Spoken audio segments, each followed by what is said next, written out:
My channel. ఈరోజు వచ్చేసి మేమైతే న్యూటెల్లా మిల్క్ షేక్ అయితే చేస్తున్నాం అండి. సో న్యూటెల్లా మిల్క్ షేక్ ఎలా చేయాలో చూపిస్తాము. సో ఇప్పుడు వచ్చేసి సో గైస్ న్యూటెల్లా మొత్తం అయిపోయిన బాటిల్లో వచ్చేసి మనం మిల్క్ అయితే పోసుకొని దాన్ని మిక్స్ అయితే చేసుకోవాలి గైస్. ఇంకా ఇలా మిక్స్ చేయాలి. సో మేము అన్నం అయితే గ్లాసెస్ కూడా తీసేసుకున్నాము. మూత అయితే క్యాప్ అయితే పెట్టకండి, ఎందుకంటే అది ప్లాస్టిక్ కదా, కరిగిపోతుంది. స్పూన్ పెట్టుకుని ఇలా వేసుకుంటాం. స్టీల్ స్పూన్, అది కూడా ప్లాస్టిక్ కొద్దు, ప్లాస్టిక్ కూడా కరిగిపోతుంది. కరిగిపోయి వెళ్ళిపోయిద్దాం, అప్పుడు నీ బాడీకి మంచిది కాదు. ప్లీజ్ ఇంకా ప్లాస్టిక్ అంతా వాడకండి, ఎన్వైరన్మెంట్కి మంచిది కాదు.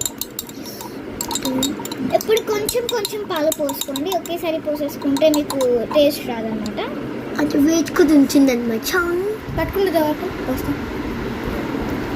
సో ఇప్పుడు వచ్చేసి తినైతే పోస్తుంది అందరికి. నాకు కొంచెం పోయి ఐ వాంట్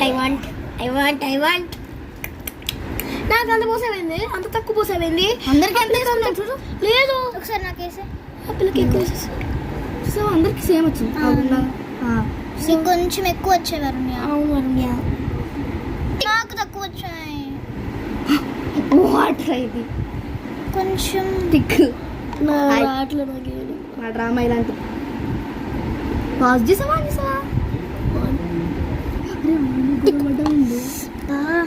నాకు తక్కువ ఉంది, నాకు తక్కువ ఉంది. ఇలా గొడవ పడకండి. చూడాలి ఇప్పుడు మళ్ళీ ఈ పిల్లకి తక్కువ ఉందని ఏడుస్తుంది.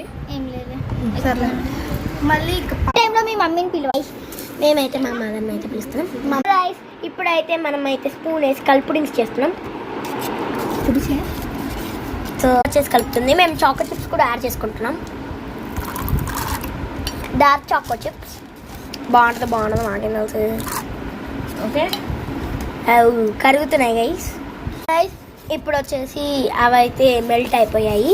అవుతున్నాయి గైస్, ఇంకా అవ్వలేదు. Yes guys